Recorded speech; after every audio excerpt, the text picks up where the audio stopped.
પંચમહાલના ઘોગંબા તાલુકાના ઊંડવા ધનેશ્વરનો માર્ગ લાંબા સંઘર્ષ અને રજૂઆત બાદ ગ્રામજનોને પાકો રોડ નસીબ થયો હતો। તંત્રએ દાવો કર્યો કે 1.5 કરોડના ખર્ચે આધુનિક માર્ગ બનાવવામાં આવ્યો છે, પરંતુ તંત્ર અને કોન્ટ્રાક્ટરની મિલીભગતની પોલ માત્ર 5 જ મહિનામાં ખુલી ગઈ છે। હજુ તો વરસાદની ધમાકેદાર એન્ટ્રી પણ નથી થઈ, ત્યાં જ આ નવનિર્મિત રોડ પર મોટી મોટી તિરાડો પડી ગઈ છે અને રોડનું ધોવાણ શરૂ થઈ ગયું છે। કરોડો રૂપિયાના ખર્ચ થતાં આ રોડ ટકાઉ સાબિત થયો નથી। ગ્રામજનોનો આક્ષેપ છે કે રોડના નિર્માણમાં ગુણવત્તાના ધોરણોને નેવે મૂકી દેવાયા છે। ચોમાસામાં આ રોડની હાલત કેવી થશે એ વિચારીને જ વાહન ચાલકો ધ્રુજી ઉઠ્યા છે। આ મામલે ઉચ્ચ અધિકારીઓ સમક્ષ રજૂઆત કરવા છતાં હજુ સુધી તંત્રના પેટનું પાણી હલતું નથી। હવે ગ્રામજનોએ આ સમગ્ર કૌભાંડની ઉચ્ચ સ્તરીય અને નિષ્પક્ષ તપાસ કરી જવાબદાર અધિકારીઓ અને કોન્ટ્રાક્ટર સામે કડક કાર્યવાહીની માંગ ઉઠાવી છે।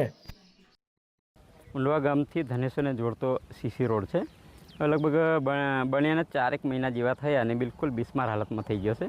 તો અમારી એવી માંગ છે કે આ જે રોડ ફરીથી બનાવાય અને યોગ્ય ક્વોલિટી જળવાય એવી અમારી માંગ છે। અંદાજ કેટલા કરોડનો આ રોડ બનાવવામાં આવ્યો? અંદાજે લગભગ 1.5 કરોડનો હશે।